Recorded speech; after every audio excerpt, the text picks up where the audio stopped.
The sprawling subdivisions on the west part of town means the Coeur d'Alene Fire Department needs a new station. They say if Tuesday's public safety bond doesn't pass, that station might not be built. The fleet of fire trucks in Coeur d'Alene are old.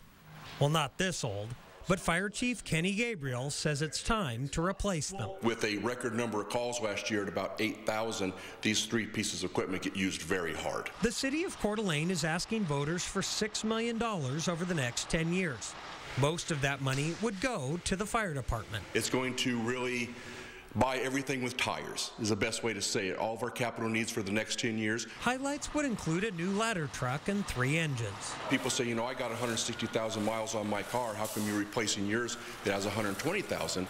You know, if your car doesn't start and you have to get to work and you're inconvenienced, that's one thing. But if one of these engines fail, it could mean a lot more. They're going from asleep to full throttle in seconds, and they only last so long. While the new engines would help keep residents safe, they would also help protect the firefighters themselves. In a crash, these aren't really rated to help protect firefighters that are right in the back.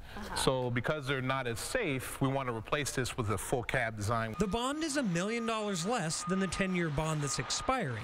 So even if it passes, residents would still see a tax decrease.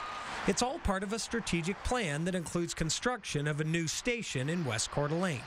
That plan hinges on the bond. So without the bond, we wouldn't have the money to hire the folks to put in the fire stations. Coeur d'Alene voters will get to decide on the bond this Tuesday.